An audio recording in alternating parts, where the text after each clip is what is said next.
Soundcheck is supported by Powered by Audio, an EPOS podcast that tells the stories behind the sounds we hear every day. Sounds that inform, entertain, educate, get our attention, influence our behavior, and save our lives. Randy Zuckerberg and her guests explore how audio shapes our experience and how pioneers are creating the sound of the future. Listen and subscribe to EPOS's Powered by Audio on Acast, iTunes, Spotify, or wherever you get your podcasts. Listener supported. WNYC Studios.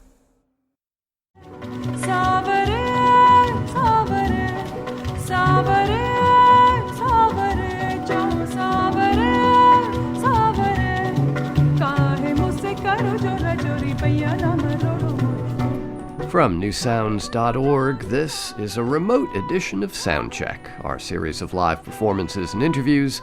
I'm John Schaefer. Not too remote today. I'm at home in Brooklyn, and that's where singer and composer Priya Darshini lives these days as well. But she's originally from India, and you can certainly hear the echoes of Indian classical music in many of her songs. You'll also hear jazz and other less easily identified sounds. Now, some of that has to do with the unusual ensemble she's put together.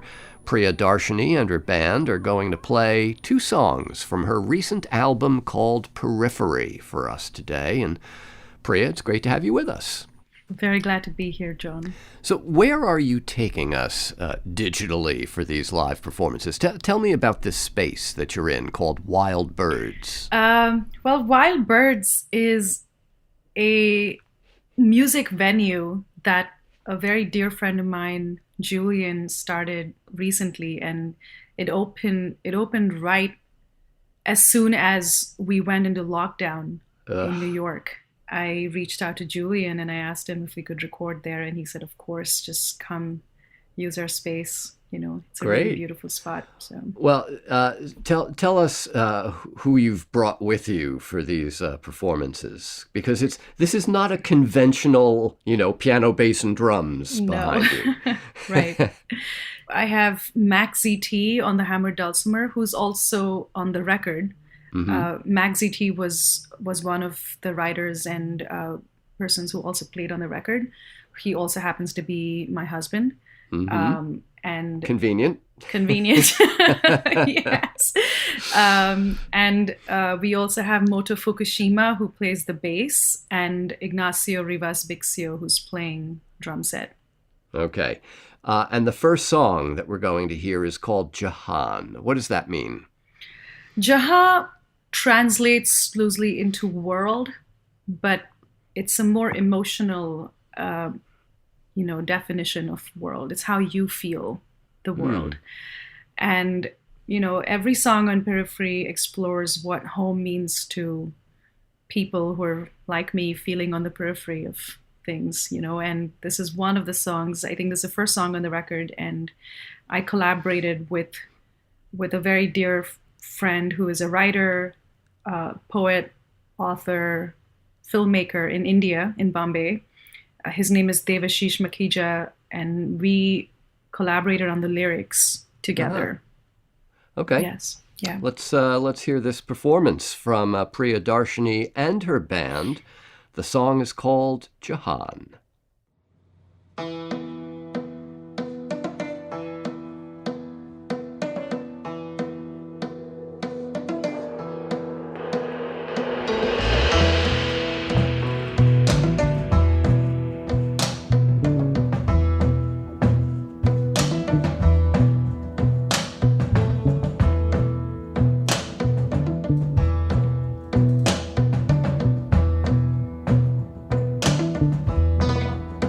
जहाँ से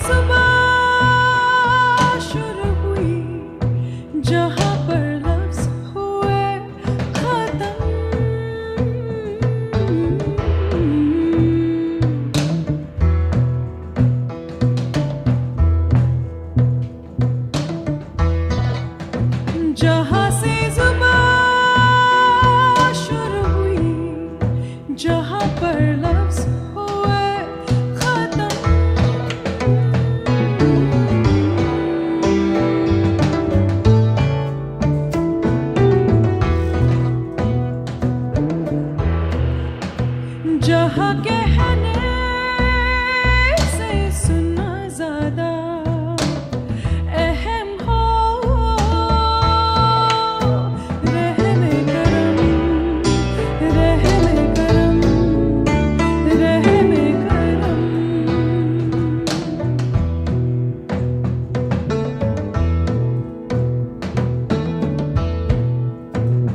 जहाँ बसा है मेरा घर वहाँ तक हो मेरी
That is a song called Jahan. Priya Darshini singing and leading her quartet with Max ZT playing a hammered dulcimer in a way, Priya, that I don't think I've ever seen anybody play it before, where he bends the notes, elbow to the string. Very, very unusual. Now, on hearing that song at first on the record, on Periphery, I just assumed that, not knowing the language, that maybe it was one of those old ghazal texts or something like that. Have you actually performed some of those old poems that have been set to music over the centuries in the subcontinent? Yes, quite often. I have, in live settings, I have a lot. And I also study Indian classical music.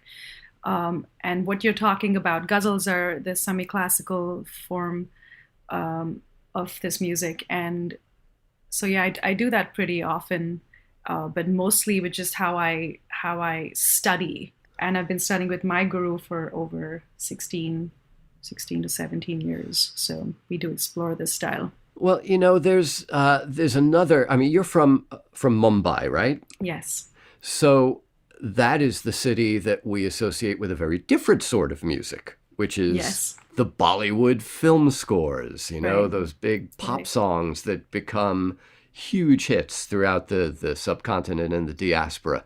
Have you sung any of those? I have, in fact. I started my career in Bombay singing with several indie bands at first. So there's a huge independent scene there as well, as well as the film scene. So I was very lucky to get these opportunities to sing in these movies. So I did sing a few hit songs, as you would call them. Very good. But then, watch out, Asha Bhosle. Priya Darshini's coming for you. Wow, Asha Bhosle's music. Oh, she's a legend. Yeah. So, but eventually, it wasn't for me. I really wanted to be exploring other styles of music. I wanted to be more devoted to the art form itself and immerse myself more in, exploring all these multiple styles that exist around the world. And so I left. And that's sort of where I'm going by asking about the ghazals and the filmy, the Bollywood stuff, is that Periphery is a well-titled record. You've already sort of alluded to sort of living on the periphery as an outsider because you're in two cultures at once, but also musically.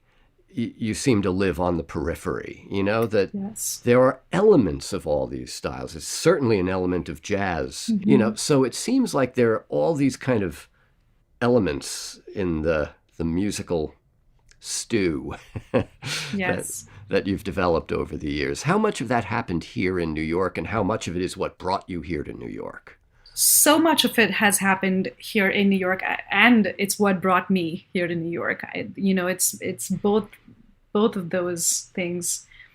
I started listening to jazz very early on in life, and it was such a big. It just changed my world when I first listened to Miles Davis or Ella Fitzgerald, and it just something deep inside me just completely shifted. And this was early on in my teens.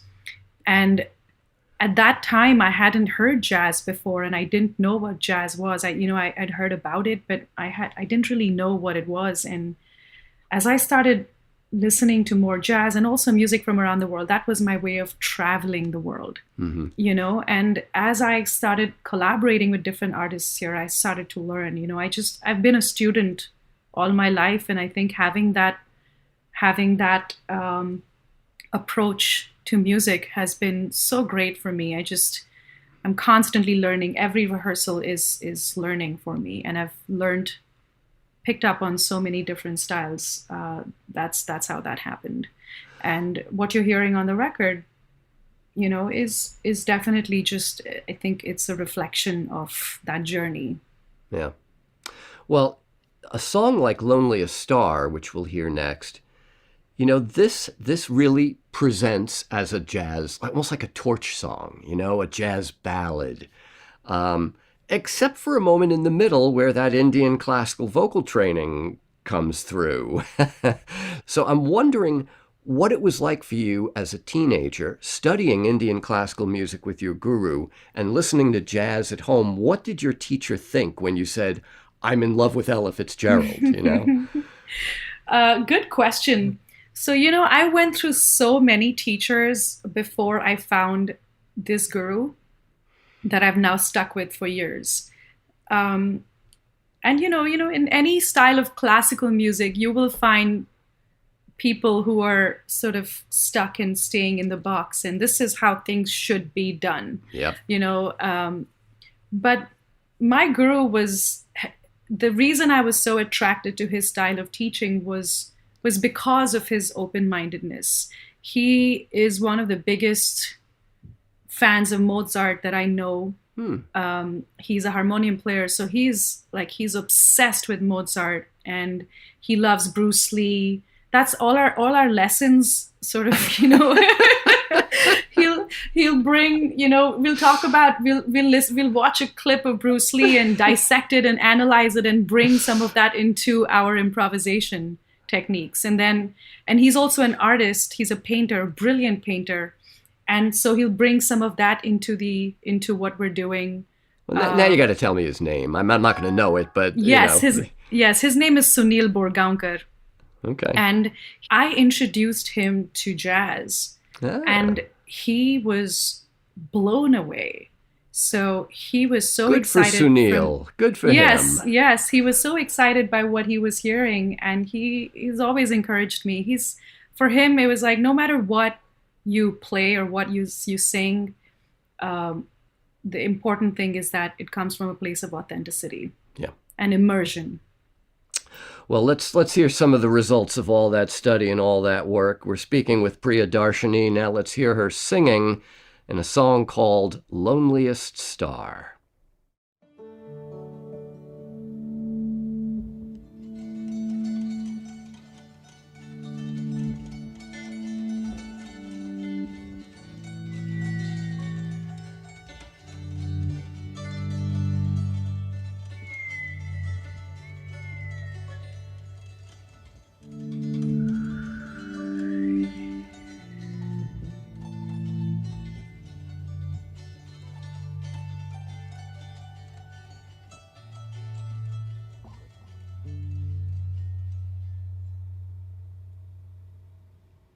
Loneliest star, shining so brightly for no one to see. Loneliest star, loneliest star, what keeps you going day after day, day after day? Loneliest star, tell me your secret. You shouldn't keep it. Loneliest star.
shining so brightly for no one to see. Loneliest star, loneliest star, tell me your secret. You shouldn't keep it, loneliest star.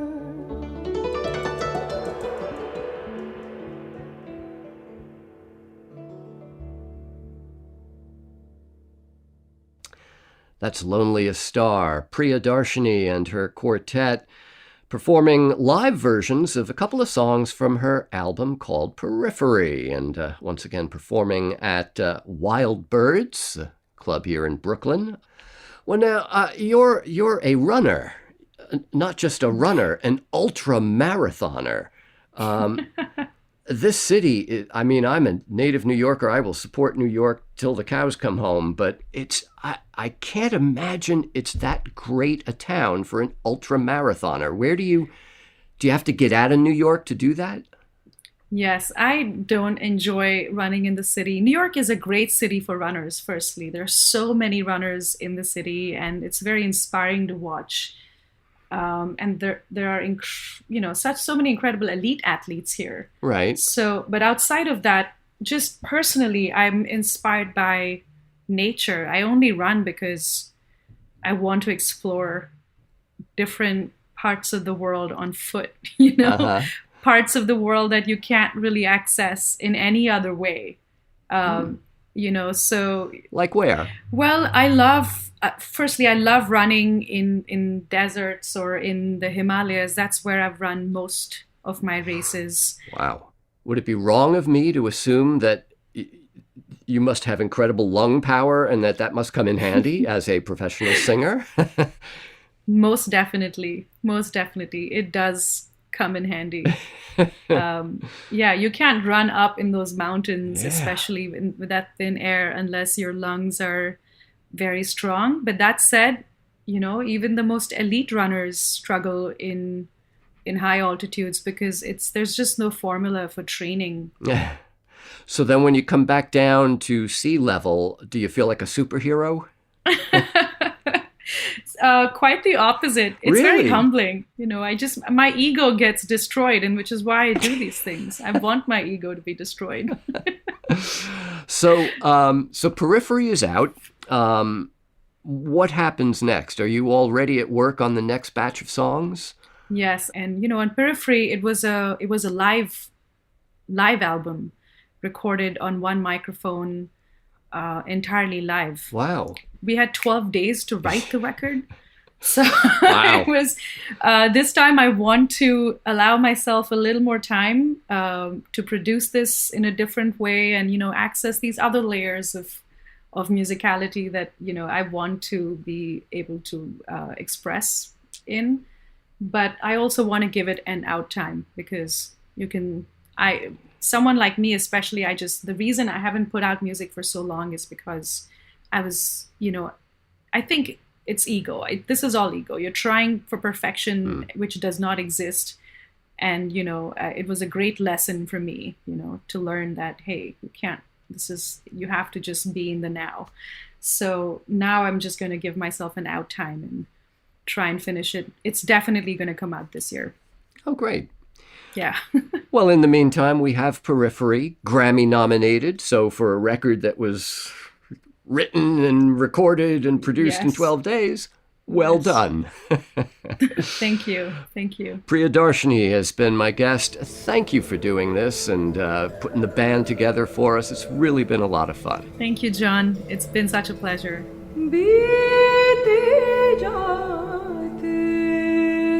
Check out the videos of Priya and the band playing these songs for us live at Wild Birds in Brooklyn. Those videos are on our YouTube channel and right here at newsounds.org. Our technical director is Irene Trudell. Our producer is Karen Havlick. Our video editor is David McLean. And I'm John Schaefer.